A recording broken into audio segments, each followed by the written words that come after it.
On est parti.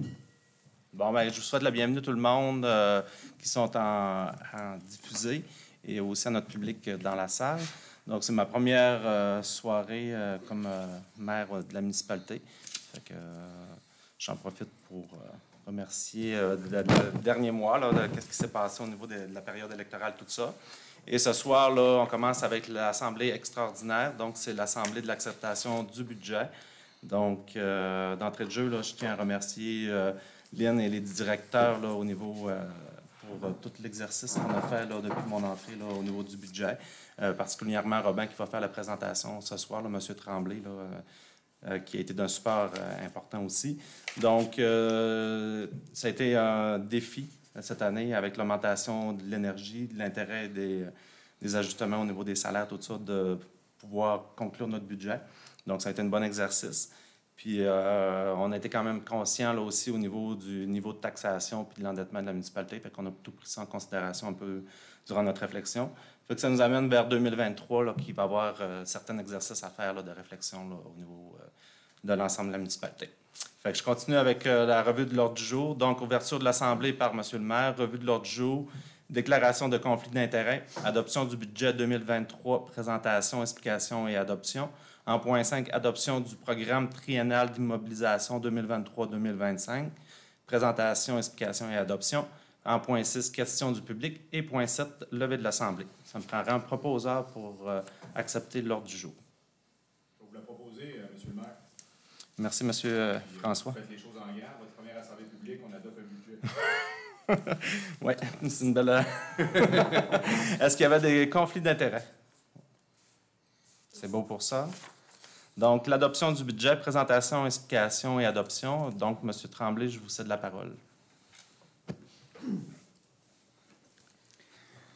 Merci, M. le maire. Je me lance au niveau du budget 2023 pour la Ville de Normandin.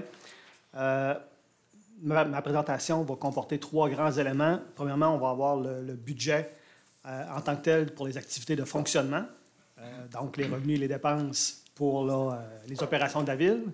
Deuxièmement, on va regarder le programme triennal des immobilisations 2023, 2024, 2025 pour donc nos investissements prévus. Et finalement, on va compléter avec un résumé des taux de taxation et des frais de tarification qui sont retenus dans le cadre budgétaire et donc qui seront soumis là, par avis de motion et pour une prochaine résolution pour adoption. Donc,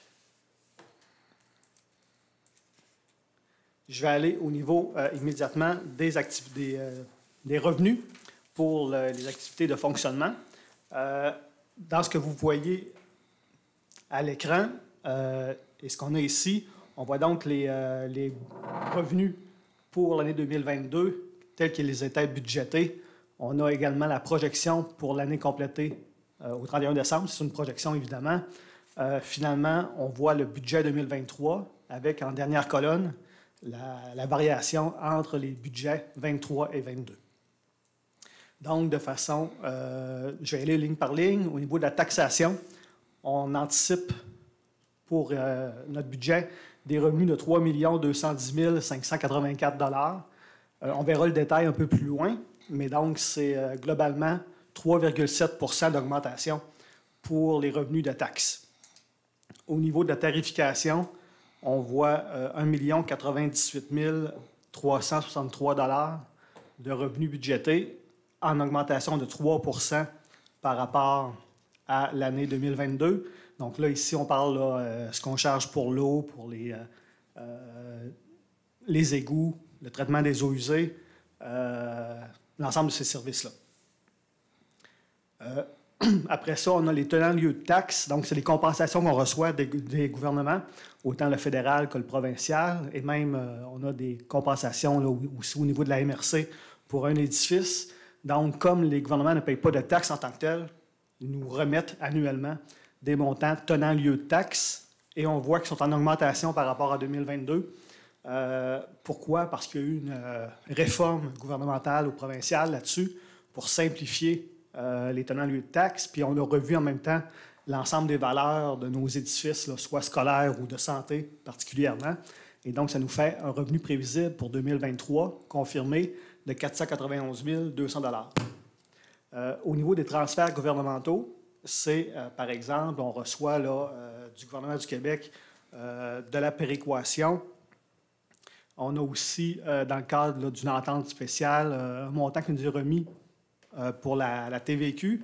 Et donc, on a 661 117 de prévus en 2023, ce qui est un léger recul de 6,5 Donc, je vous disais que les tenants lieux de taxes, on est en augmentation, mais les transferts, en contrepartie, on est en légère diminution.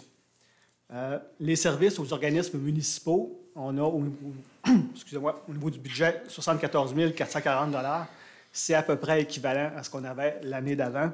Donc, c'est par exemple la location de la caserne pour la régie Le Géant. On a aussi l'entretien de la Belle-Route. Donc, c'est le genre de choses qui rentrent dans cette ligne-là. Autres services rendus, ce sont nos activités commerciales principalement. Donc, on pense à l'aréna, au camping, on a aussi les camps de jour, etc. On a la bibliothèque. On a là, ces revenus-là rentrent ici. On anticipe pour 2023 971 700 C'est 5,6 d'augmentation, principalement par l'ajustement des tarifs là, annuels qui se fait là, au niveau du camping. Au niveau de l'imposition des droits, 68 290 prévisibles pour 2023. C'est un recul sur l'année passée. On avait peut-être surestimé un peu l'année passée au niveau du budget. Donc, c'est principalement les droits de mutation et les permis que l'on émet annuellement. Amendes et pénalités, on en veut le moins possible. Donc, on en a 6 000 budgétés. Encore là, c'est un recul par rapport à l'année passée, mais on y va là, selon ce qu'on a constaté dans l'année. Et finalement, intérêts et autres revenus sur les comptes de taxes en retard, notamment, sur lesquels on touche, donc on a quand même certains revenus. Il y en a pour 18 150 pour un total de revenus 2023 de 6 599 844 qui représente une augmentation de 3,1 sur 2022. Prochaine étape, donc on vient de voir les revenus. Regardons maintenant les dépenses. On va les voir selon deux perspectives. Premièrement, selon les secteurs d'activité, puis on va voir le même total par objet. Donc, je commence par secteur d'activité. Si on prend l'administration générale, donc c'est les frais pour le conseil, pour l'administration, pour le greffe, pour la greffe, qu'on dit? La greffe. Le greffe. C'est le greffe. Le greffe. Voilà. Une greffe, c'est une greffe de rein. L'évaluation, les frais pour l'hôtel de ville, la communication, exemple l'écho qu'on publie occasionnellement. Donc, tout ça se retrouve dans ce département-là. Il y en a pour 981 290 en augmentation de 6,2 La sécurité publique à 792 538 une augmentation de 4,2 Ça, ici, on retrouve la Sûreté du Québec, un petit peu de sécurité civile et finalement les brigadiers scolaires qui se retrouvent dans cet système-là. Le transport, on en a pour 1 127 116 en augmentation de 2 par rapport à l'année passée. Donc, on retrouve là-dedans, évidemment, les frais de ressources humaines pour les travaux publics, l'asphalte qui peut être fait, les travaux dans les rangs, etc. L'hygiène du milieu, donc là, ici, maintenant, on parle plus égout, eau potable. Ça, c'est un poste qui est en augmentation à 1 26 359. Donc, on a vu l'année passée les frais, notamment pour l'expertise en eau. On a eu différents épisodes dans le courant de l'année 2022. Et par prudence, mais en 2023, on maintient quand même une certaine croissance des dépenses pour ce poste-là. Santé bien-être, on a une augmentation importante, mais en volume, c'est plus petit. Donc, on parle de 109 543 Ce qu'on retrouve là-dedans, c'est, exemple, les dépenses pour le camp de jour, l'OMH, les programmes qu'on met de l'avant, comme les nouveaux arrivants, municipalité nourricière, se retrouvent là-dedans. Urbanisme et développement, en recul par rapport à l'année passée, on est à 377 331. Donc, par rapport, c'est ici ce qu'on paye pour la régie géant au niveau de l'inspection municipale. On a aussi là-dedans la contribution à notre CDE, les subventions aux entreprises. C'est en recul aussi parce que l'année passée, on avait le site. En fait, là, je suis à urbanisme et développement. C'était donc l'inspection municipale, peut-être que je vous le disais principalement, qui explique la différence. Loisirs et culture, on est à 1 696 088. Tantôt, je vous disais qu'on avait les revenus pour le camping, l'aréna, la bibliothèque, tout ça. Bien là, ici, à cette ligne-là, on a les dépenses en augmentation de 1,7 %. Il y a eu l'effort budgétaire, entre autres, porté sur ces éléments-là. Intérêts et services de la dette, encore là, on est en augmentation, mais là, c'est évidemment l'état de l'économie qui fait en sorte qu'on doit anticiper des frais supplémentaires en intérêts. L'année passée, on renouvelait nos prêts à 1,6 %, puis le dernier qu'on a fait était à 4,4 %. Donc, on voit là, qu'il y a eu une inflation importante là, à ce niveau-là. Évidemment, donc, tous nos prêts ne finissaient pas en même temps, heureusement, mais il y a déjà un impact là, pour ceux qui se renouvelaient. Donc, le total de dépenses au budget est de 6 686 498 $, une augmentation de 5,2 % sur 2022. Je vous disais que c'était la première façon de regarder les dépenses. La deuxième façon, c'est d'y aller par objet, par nature de dépenses. Donc, si on a le même 6 686 498, qui est cette fois-ci séparé, premièrement par l'objet rémunération et charges, qu'on peut prévoir à 2 324 610 $ pour 2023, en augmentation de 3,1 %, considérant là, les indexations puis ce qu'on a revu là, dans le courant de l'année, dans le processus budgétaire. Les biens et services pour 2 301 043, donc c'est les différents achats de biens et de services, tel que le nom l'indique. Ça peut être de la location également. C'est en augmentation de 3,8 % sur l'année précédente. Contribution aux organismes pour, par exemple, notre quote-part à la MRC, la quote-part à la Régie Géant. Donc, ça se retrouve ici. On en a pour 1 473 612 $. Autre, bon, c'est un poste, là, c'est un autre objet, 11 000 $. Ça concerne, là, en fait, ce qu'on a comme provision pour d'éventuels dommages et intérêts. On reporte ça d'année en année dans notre budget et ça fait l'objet d'un poste particulier. Et finalement, l'intérêt qu'on avait vu à la diapo précédente à 576 233, qui complète nos dépenses à 6 686 498 $. On poursuit avec ce qu'on appelle les affectations. Donc, à partir de notre budget de fonctionnement, donc les taxes foncières, tous les revenus qu'on a vus dans les diapos précédentes, on en affecte en 2023 54 865 pour défrayer, pour financer certaines activités d'investissement. Donc, pour ne pas qu'on aille systématiquement aller en règlement d'emprunt sur l'ensemble de nos investissements en immobilisation. On le fait là, bon an, mal an. Et donc, cette année, ça représente 54 865. On a aussi un concept où est-ce qu'on... Excusez-moi. Pour être prévoyant. Donc, à chaque année, on a un montant de côté pour les élections aux 4 ans. On met 3 500 $. Le fait qu'on ait eu des élections en 2022 et peut-être qu'on en aura aussi en 2023, ça va à la dépense directement dans l'année. Donc, on ne fait pas la réserve là, pour ces élections hors du cadre normal. On a aussi à renflouer le fonds de roulement en 2021. En 2021, on avait décidé là, de financer un véhicule au niveau des travaux publics, à même le fonds de roulement. Et puis, on a, là, selon la loi, à le rembourser sur 5 ans, à même une affectation qu'on prend au niveau budgétaire. Donc, c'était la première année en 2022, deuxième année en 2023. On a à faire ça pendant 5 ans.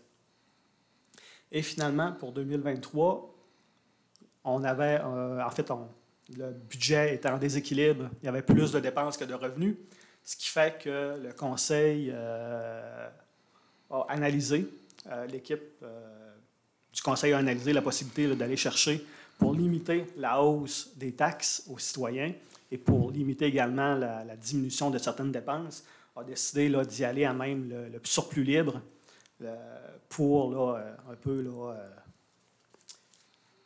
réduire l'augmentation des revenus ou la diminution des dépenses.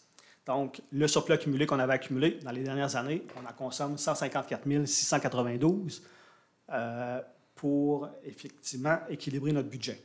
Pour vous donner une idée, on avait environ, au début de l'année, 680 000 de surplus libre. Pour être précis, 679 718. Pour balancer 2022, qui est aussi une année problématique, on en a besoin de 106 000. Pour 2023, on anticipe déjà 154 692. Donc, notre surplus accumulé serait ramené à quelque chose comme 418 000 si, évidemment, toutes ces hypothèses-là s'avèrent fondées. Le 400 000 dont je vous parle, bien évidemment, on en a besoin aussi pour nos opérations. Exemple, ça peut être aussi une marge de sécurité dans les mains du conseil. Et d'un autre côté, bien, ça nous sert aussi à se rendre, par exemple, au moment où est-ce que on commence à encaisser des taxes là, au 1er mars. Donc, ça nous permet d'éviter d'avoir un recours systématique à une marge de crédit pour cette partie-là de l'année. C'était notre budget de fonctionnement. Tel que l'indiquait notre présentation, on poursuit maintenant avec le programme triennal des immobilisations pour les 3 prochaines années, tel que ça nous est exigé là, dans notre cadre légal. Donc, premièrement, comme à chaque année, on essaie de détailler par département, finalement, les investissements. On voit en 2023, sur lequel je vais m'attarder, pour l'administration générale, 137 365.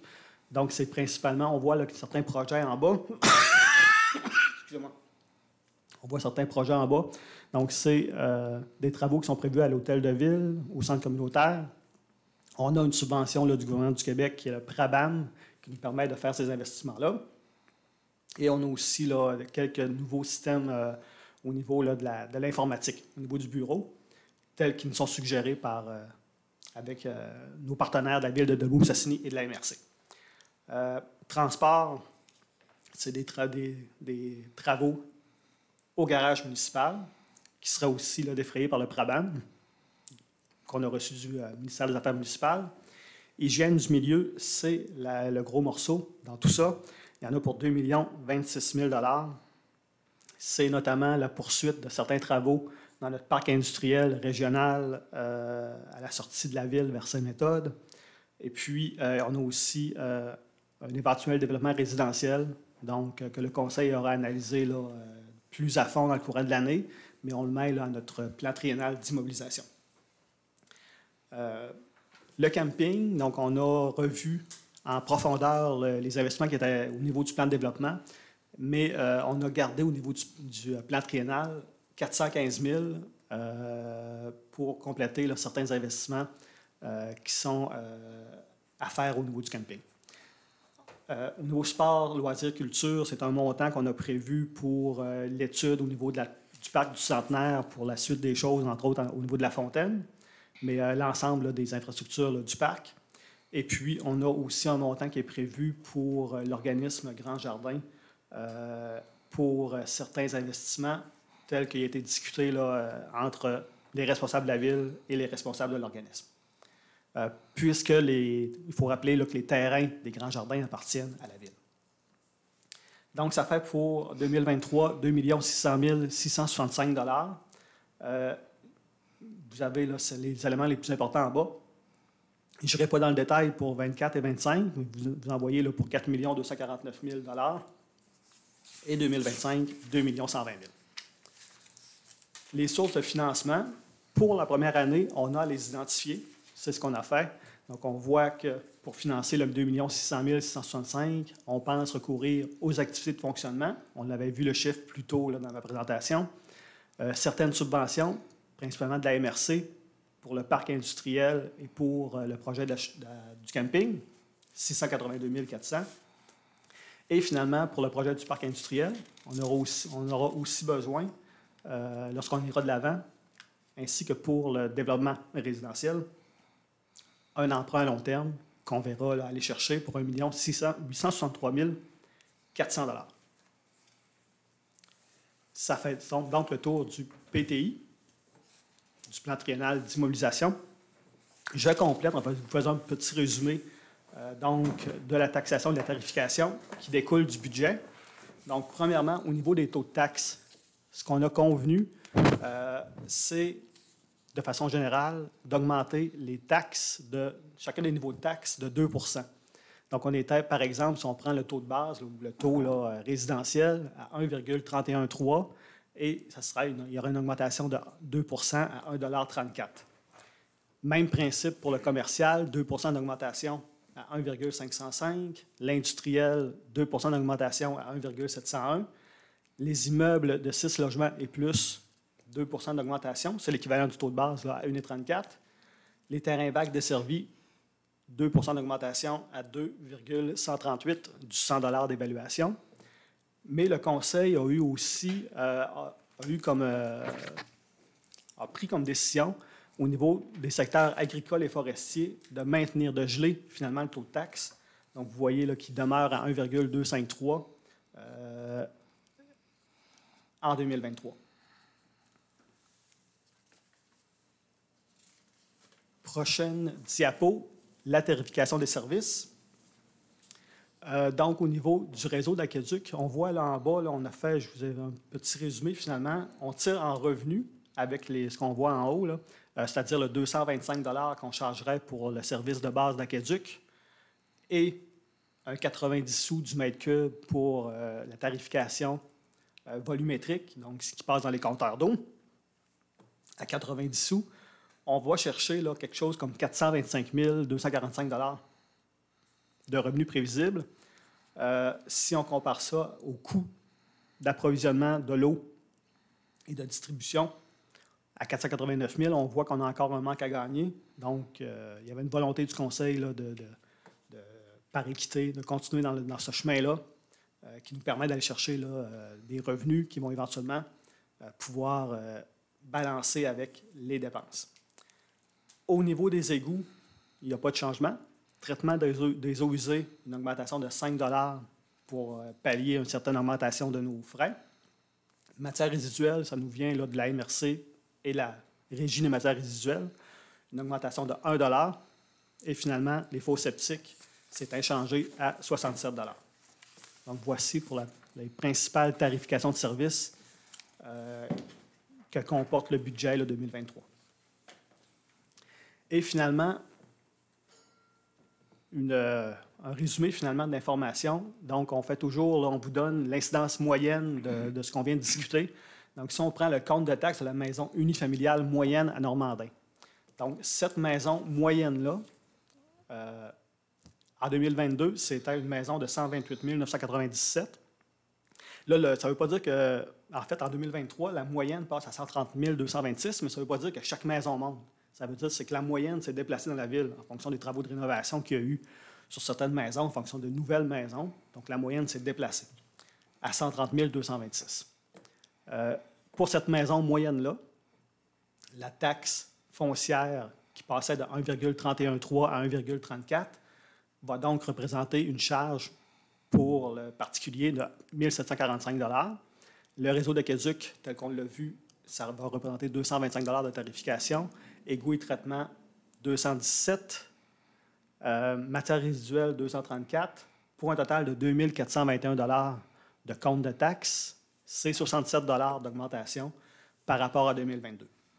Et si on revoit là en bas ici, là, finalement, donc d'où vient l'augmentation de 67 $, ça vient du fait que la maison moyenne a vu sa valeur augmenter de 1 229 $. Et donc, on va chercher 16 $ là-dessus. Le 2,7 cents du 100 $ d'évaluation qu'on ajoute au taux de taxe nous permet d'aller chercher 35 $ de plus.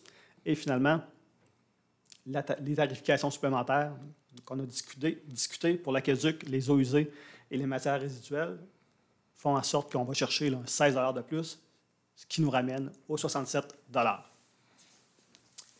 C'est ma présentation, Monsieur le maire. Merci. Je peux prendre des questions, évidemment. Je reste disponible.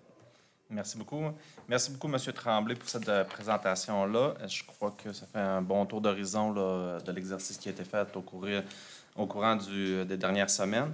Fait que, avant de passer à l'adoption, là, j'aimerais entendre chacun des conseillers là, au niveau du budget. Je vais commencer par Mme Darbo. Moi, en fait, je tenais à féliciter les gens parce que j'ai eu un travail en amont monumental de fait, là, avec tous les éléments à apporter.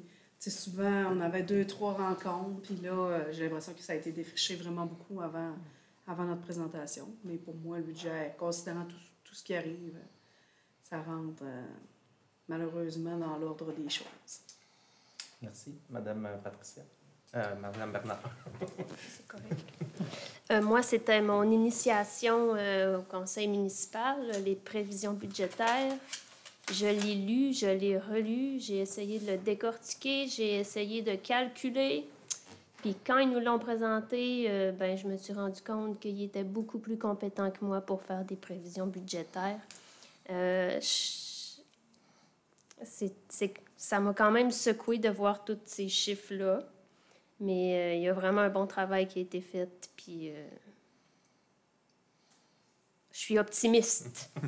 Vous êtes d'accord avec le budget aussi? Oui, c'est ça. Je suis d'accord. Merci. Madame Beaurivage? Bien, moi, ce que je peux dire, c'est qu'après un an au conseil de ville, là, je peux dire comme un peu Patricia, là, on est tombé dans un nouveau monde. Puis ce que je peux vous dire, citoyens, citoyennes, c'est que votre conseil analyse chaque décision. Puis l'équipe administrative autour de ça travaille très fort. Il n'y a pas un sou, je pense, qui est dépensé pour rien, qui n'a pas été réfléchi. Fait que félicitations à tout le monde d'avoir fait l'effort là, pour qu'on arrive à clore ce budget-là. Félicitations. Merci. M. Bourgault?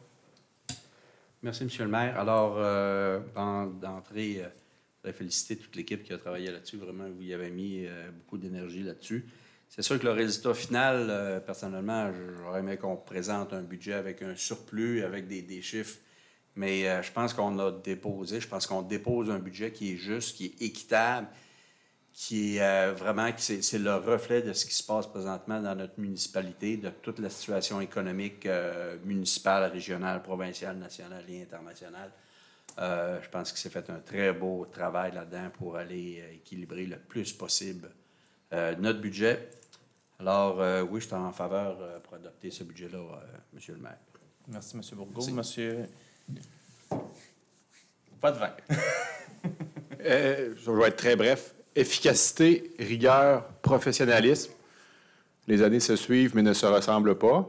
Je vais me reprendre cette année. Je vais vous proposer que le conseil municipal adopte le budget de la Ville de Normandin pour l'année 2023 tel que déposé à la présente séance, démontrant des revenus totaux de 6 599 844 l'appropriation de fonctionnement non affectée de 154 692 et des dépenses et affectations totales de 6 754 536 que le Conseil décrète qu'en conformité avec l'article 474.3 de la Loi sur les cités et villes, un document explicatif du budget sera publié et distribué sur le territoire de la municipalité. Merci, M. Potvin. Donc, adoption du programme triennal d'immobilisation 2023-2025. Suite à la présentation là, par M. Tremblay du programme triennal d'immobilisation, je vous propose de l'accepter tel que présenté. Merci, Mme Darvaux. Donc, on serait rendu aux questions du public. Est-ce qu'on avait des questions de la part du public? Je vais aller donner le... Il y a un examen, ouais.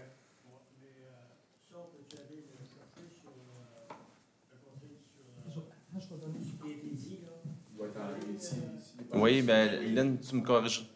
Madame Groslo, vous pourrez peut-être me corriger, là, mais je pense que les documents vont être disponibles. Monsieur Tremblay va tout remettre ça à Madame. OK, il va y avoir une publication dans l'Écho là, qui va être faite dans les prochains jours. Puis, c'est ça. Puis après ça, sur le site Internet aussi de la municipalité, là, les documents vont être disponibles aussi également. L'autre question, c'est le 2 % de taxes, là, c'est sur les citoyens qui payent des taxes. On peut savoir comment c'est qu'il y a de payeurs de taxes? Tu sais, on sait qu'il y a 3100 quelques personnes, mais combien? Y a-tu 1500? 1300. 1300? OK. Puis le 2 c'est sur le... C'est sur le... Sur les valeurs foncières. Strictement les payeurs de taxes. Ben, les immeubles détenus par les payeurs de taxes. Oui. OK. Mais pas, c'est pas sur le revenu total. Le revenu des particuliers, non. Non. C'est vraiment sur les valeurs détenues, les valeurs foncières. OK. C'est tout. Merci, M. Berland. Donc, s'il n'y a pas d'autres questions, je vais demander un proposeur pour la levée de l'Assemblée. Je propose la levée de l'Assemblée à 19h31.